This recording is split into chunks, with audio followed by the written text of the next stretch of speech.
आणि मारत असताना त्या गायीच्या नेत्रामध्ये पाणी वाहत. गायीचे 3 पाय मोडून टाकलेले. तप, दया, पवित्रता आणि फक्त एकच पाय शिल्लक आहे, तो म्हणजे सत्य. सत्य म्हणजे धर्म.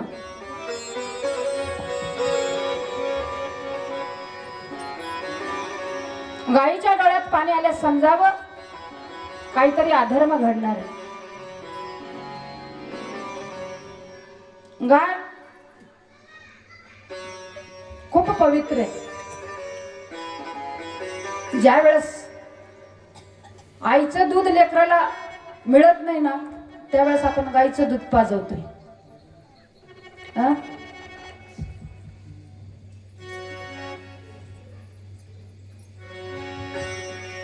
गाय एक आपली गोमाता आईच आहे. एक उदाहरण सांगते तुम्हाला. ज्यावेळेस स्वामी विवेकानंद परदेशात गेले, त्यावेळेस तिथल्या एका गृहस्थाने विचारलं, तुमच्या देशामध्ये कोणत्या पशुचं दूध शुद्ध आहे?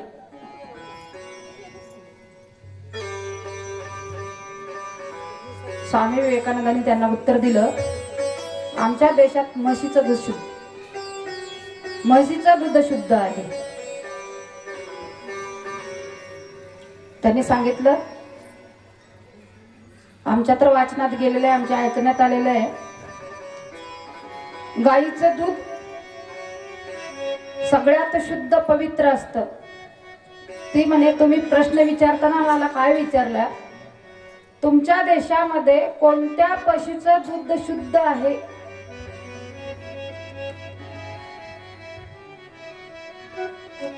गाय ही आमची माय आहे.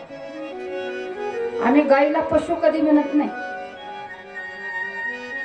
ती आमची आई आहे.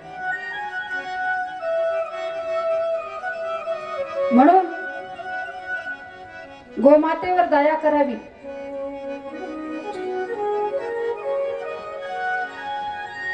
गोमातेचं खूप महत्व आहे, तुम्हाला सांगायची गरज नाही, कारण तुम्ही ग्रामीण भागातले लोक आहे. तुमच्या गोट्याने गायी आहेत, शेळ्या आहेत, सगळंच आहे, म्हशी आहे, सरकारी गायी येतात, सरकारी जास्त येतात.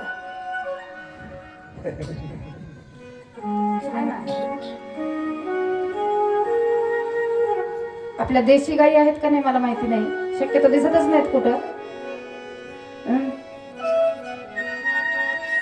दुधासाठी आणि विकण्यासाठी.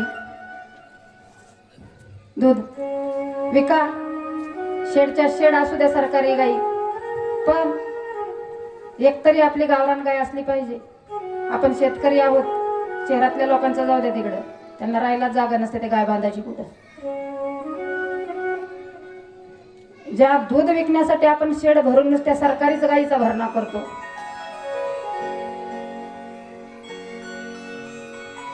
आणि गावरान गायचा कधी विचार करीत नाही. ज्यावेळेस ब्रह्मदेवानी 33 कोटी देव आहेत का नाही गायच्या पोटात, शास्त्र सांगतंय.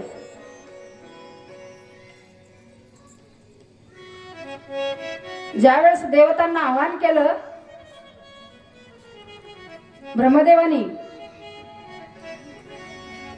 तुम्हाला गायीच्या पोटामध्ये प्रवेश करायचा आहे, सगळ्यांनी या. त्यावेळेस सगळे देव देवता घाई घाईने आले. कुठं? ब्रह्मदेवाच्या समोर. सगळे विराजमान झाले, सगळी जागा हाऊसफुल झाली. त्यावेळेस 2 देव्या राहिल्या पाठीमाग, त्यांना जरा यायला उशीर झाला, आणि ते उशिरा येऊन ब्रह्मदेवाला विनवणी करतात, ब्रह्मदेवा आमच्यासाठी कुठेतरी जागा द्या. ते म्हणजे, न, आता हाऊसफुल झालेलं आहे, आता तुम्हाला जागा नाही. तरी त्या रिक्वेस्ट करतात कुणाला? ब्रह्मदेवाला, काही करा पण आम्हाला जागा द्या. मग ब्रह्मदेवाच्या लक्षात आलं, त्यांनी सांगितलं की 2 जागा आणखी रिकाम्या आहेत. त्यांना आनंद झालं. देव्या होत्या बरं का, आपल्यासारखी नाही.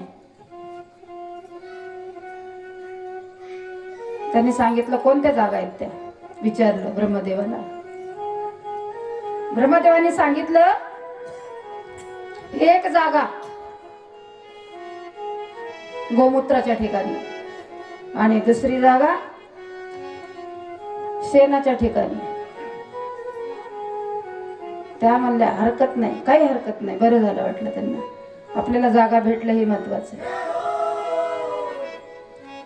आणि त्या काय साधारण होत्या का?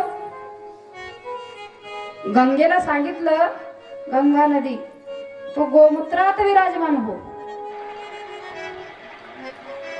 म्हणून आपण धार्मिक कार्यात गोमूत्र वापरतो बघा. आणि लक्ष्मी मातेला सांगितलं तुम्ही शेणात विराजमान हो. म्हणून गायीच्या उदरामध्ये 33 कोटी देवताचं दर्शन होतं. कृष्णाचं दर्शन करायचं असेल तर कृष्ण मंदिरात जावं लागतं. रामाचं दर्शन करायचं असेल तर प्रभू रामचंद्राच्या मंदिरात जावं लागतं. गणपती बाप्पाचं करायचं असेल त्या मंदिरात जावं लागेल. हनुमंतरायाचं करायचं असेल त्या मंदिरात जावं लागेल. पण माझ्या गोमातेचं एकदा दर्शन घेतलं ना, 33 कोटी देवताचं दर्शन घेतल्याचं पुण्य आपल्या पदरात पडतं. पण त्याचं महत्वच कळत नाही.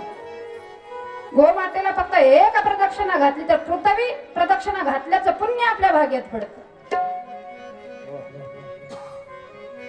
घालत जा दररोज. या जनावरांनी लई त्रास दिलाय मला असं म्हणू नका. आपल्याला एकतर कुठं जाणंच होत नाही. देवाने सगळी सोय आपल्या दारामध्ये उपलब्ध केली, फक्त त्याचा फायदा घ्यायचा आहे. कुठंच जायची गरज नाही. फक्त गाईचं दर्शन घ्या, गाईला नैवेद्य द्या, गाईला एक प्रदक्षिणा घाला, कितीतरी पुण्य भाग्यात पडेल. इतकं गोमातेचं महत्व आहे. म्हणून राजा परीक्षितीला वाईट वाटलं. लोकांच्या दारात बकरे येतात पण गाई नाही तर बघा नाही. आमच्या तानाजी दादाच्यात आहे का नाही मला काही माहित नाही. इकडून शेळ्यांचा आवाज येतोय.